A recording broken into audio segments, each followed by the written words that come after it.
आदाब दोस्तों। जैसा कि मैंने पहले ही बताया था कि लखनऊ में हूँ, हो सकता है यहाँ पे वीडियो ना बना पाऊँ समय के अभाव के कारण, लेकिन यहाँ इतने लोगों से मुलाकात हुई, इतनी चर्चाएं हुई, इतने माल मटेरियल आए तो मैंने कहा लाओ बना देते हैं। आज बात करता हूँ गोदी मीडिया पे। जिसे गोदी मीडिया रवीश कुमार ने नाम दिया है, वो नोएडा मीडिया को जो टीवी में आते हैं और बड़े बड़े अखबार में, तो उन्होंने साबित किया ये गोदी मीडिया। गोदी मीडिया मतलब सरकार की गोद में बैठे हैं, उनसे पैसा लेते हैं, विज्ञापन लेते हैं, फिर उनका गुणगान गाते हैं। मेरा मामला वो नहीं है, मेरा मामला अम्बेडकर नगर की गोदी मीडिया से है। क्योंकि मुझे जान गए लोग कि मैं आया हूँ, तो बहुत से पत्रकार मिलने आए, एक ही गाड़ी में ठूस के सब कई लोग आ गए, तो अपनी अपनी समस्याएं बताए। तो मैंने कहा लाओ उस पर एक वीडियो बनाते हैं, और सबकी परमिशन लेके मैंने वीडियो बनाने का सोचा, और सोचा कि इसको जल्दी से बना के डालें। हमारे अम्बेडकर की जनता भी जाने कि वो जो न्यूज़ पढ़ती है देखती है वो कैसी है। जो पत्रकार आए थे वो लोग बोले कि हम लोग फील्ड में काम करते हैं, बड़े बड़े अखबारों में फील्ड में काम करते हैं, वहाँ से खबर लेते हैं, खबर पूरी बनाते हैं और ब्यूरो को भेज देते हैं ज़िला स्तर पे कि सर ये खबर ऐसे ऐसे, सारे साक्ष्य लगा के भेज देते हैं। दूसरे दिन अखबार जब खोलते हैं तो उसमें खबर छपी नहीं रहती। तो जब पूछते हैं कभी कभी हम लोग ब्यूरो से कि सर वो हमने जो कल खबर दी थी वो छपी नहीं, आई नहीं, तो बोलते हैं वो जगह कम रही होगी पेज में इसलिए नहीं है। जबकि देखते हैं कि पेज खाली था या कुछ और चीज़ें डाल दी गई फालतू, हमारी खबर छप सकती थी। उसके बाद जब पता करते हैं तो पता चला नहीं, वो ब्यूरो साहब ने जिसके संबंध में खबर थी उसको फ़ोन कर लिया था, और अगर अधिकारी कर्मचारी वो है तो फ़ोन कर लेते हैं। फिर अकबरपुर में एक होटल खुला है, तो वहाँ पे जाके शाम को मीटिंग कर लेते हैं, खाने पीने का भी हो जाता है और कुछ जेब भी गर्म हो जाती है खबर रोकने के लिए।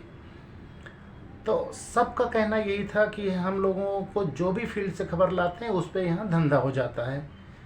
तो मैंने कहा कि इसका हल क्या है, कैसे इसको रोका जाए कि धंधा ना हो।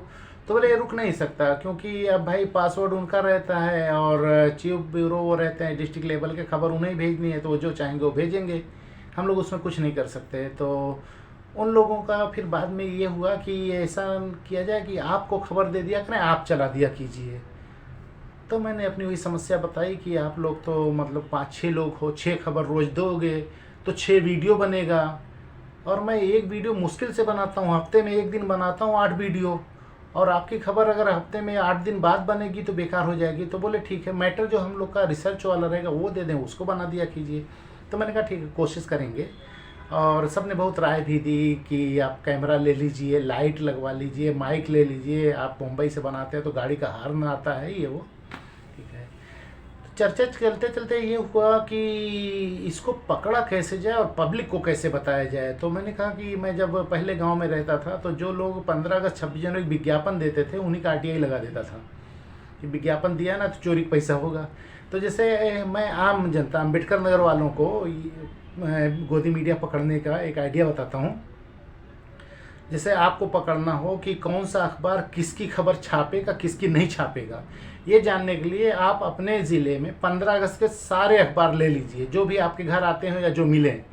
15 अगस्त का विज्ञापन वाला अखबार ले लीजिए, उसमें जिस अधिकारी कर्मचारी स्कूल फर्म कंपनी ने विज्ञापन दिया है, मुबारक हो 15 अगस्त, हैप्पी 15 अगस्त, फलाना ढिमका, जो भी शुभकामनाएं दी हैं, उस आदमी या उस संस्थान के खिलाफ कोई भी खबर उस अखबार को दे के देखिए, वो नहीं छापेगा। क्योंकि वो 3,000, 5,000, 10,000 का जो विज्ञापन दिया है ना, उसने 1 साल के लिए अखबार को अपने यहाँ गुलाम बना लिया है। अब जब भी उसके संबंध में कोई खबर जाएगी तो जो चीफ ब्यूरो है वो या तो खुद देख लेगा कि ये विज्ञापन दाता है हमारा, या तो उस एरिया के लोग से पूछेगा, जो उस एरिया का उसका रिपोर्टर उससे पूछेगा कि ये फलां के खिलाफ खबर है, ये हमारा आदमी है कि नहीं, मतलब विज्ञापन देता कि नहीं। अगर उसने कह दिया विज्ञापन देता तो आपकी खबर नहीं छपेगी, इसको चेक कर लीजिए। आप कोई भी अखबार उठाइए, उसमें विज्ञापन देने वाले के खिलाफ खबर दे के देख लीजिए, वो नहीं छापेगा।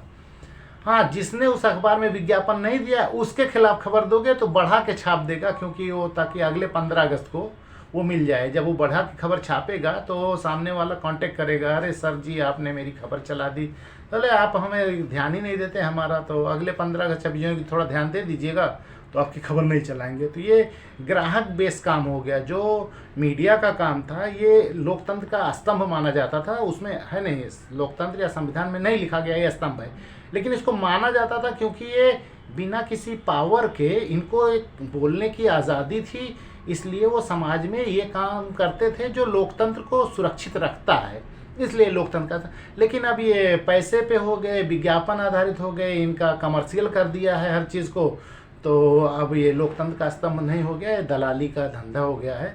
अब देखेंगे जितना बड़ा पत्रकार उतना बड़ा दलाल, उतना बड़ा उसका घर, फ्लैट, गाड़ी घोड़ा, सिक्योरिटी सब मिलती है।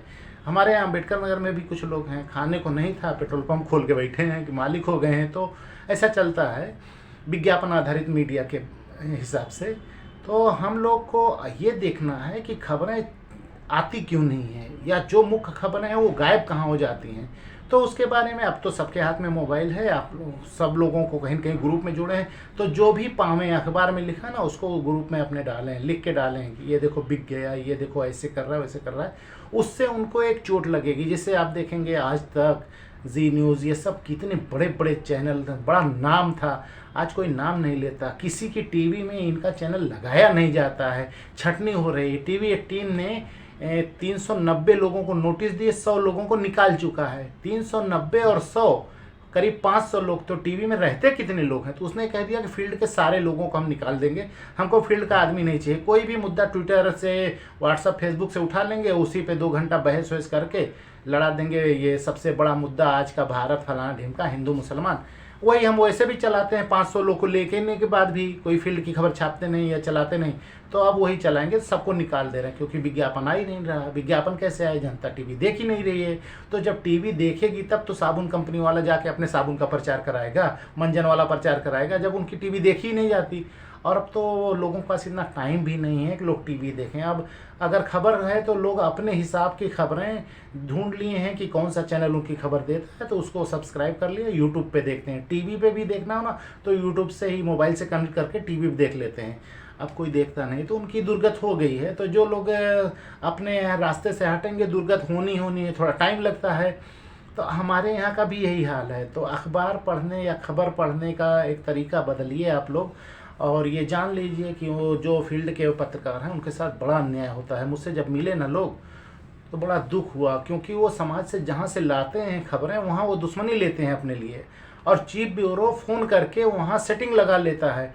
तो वो छोटा वाला पत्रकार तो फंस गया, ये तो मलाई मार लिए, ये पार्टी भी कर लिए, कोई अकबरपुर में बड़ा होटल है वहाँ पार्टी भी कर लेते हैं और कुछ पैसा भी ले लेते हैं, और वो बेचारा वैसे ही साइकिल से दौड़ते रहता है। बहुत से फील्ड वालों के पास तो साइकिल मुश्किल से है, मोटरसाइकिल का तो छोड़ ही नहीं सकते। चीफ ब्यूरो साहब सब कार वाले हैं भाई। पत्रकार कार कैसे खरीद लेता है ये नहीं मैं समझ पाता। उसके पास कौन सा साधन संसाधन है यार। पत्रकार तो वो होगा जिसकी बीवी घर से निकाल दे। होता क्या है पत्रकारिता में, जैसे आप सोए हैं 12 बजे रात को, कहीं आग लग गई, आपके पास फ़ोन आया फला जहाँ आग लग गई, आप उठे जल्दी जल्दी कपड़ा वपड़ा पहने, बीवी ने पूछा कहाँ जा रहे हो, बोले इमरजेंसी है। इमरजेंसी में जाता है यानी कुछ कमा के लाएगा नहीं, वो घर से भी कुछ खर्चा करके ही आया। फिर दिन में कहीं एक्सीडेंट हो गया, वहाँ भागे जा रहे। जब बार बार इमरजेंसी बता के घर से जाओगे तो घर वाले तो ये सोचेंगे कोई बहुत बड़ा काम कर रहे हैं। इमरजेंसी में इनको बुलाया जाता है, पैसा मिलता होगा, और मिलता कुछ नहीं है, तो कोई बर्दाश्त नहीं करेगा परिवार। पत्रकार इसको कहते हैं, पत्रकारिता ये है। लेकिन हमारे यहाँ पत्रकार तो भाई वो कार और ख़रीद लेते हैं, फ्लाइट वलाइट से चलने लगते हैं, बाहर का समर वैकेशन का फ़ोटो अपलोड करते हैं, मैं यहाँ आया वहाँ आया। तो ये लोग ठेका, टेंडर और पेंटिंग वेंटिंग सब लेने लगे हैं, बाकी दलाली वलाली करने लगे हैं। तो पत्रकारिता है नहीं, तो इसलिए समाज को खबरें मिलती नहीं हैं। लेकिन आएगा, परिवर्तन आएगा, बहुत जल्दी परिवर्तन आएगा अम्बेडकर नगर में। अब जब इतने लोग जुड़े हैं तो वो लोग खबरें देंगे तो ऑथेंटिक खबरें रहेंगी, और मैं थोड़ा डिले करके करूँगा, 1-2 दिन बाद ही होगा। तो लेकिन लोग जागरूकता आएगी कि भाई ये अखबार में क्यों नहीं आता, जो शाहिद मुनीर सिद्दीकी बोल रहे हैं ये लोग क्यों नहीं बताते। इतने अखबार बिक रहे हैं, इतने चैनल हैं, ये लोग क्यों नहीं बताते। शाहिद मुनीर सिद्दीकी कोई दूसरे तरह का इंसान है क्या, या चाँद से उतरा है क्या, वो कैसे देता है। तो लोगों की डिमांड होगी तो लोग फिर सुधरेंगे, टाइम लगेगा लेकिन परिवर्तन आएगा। आज के लिए इतना ही।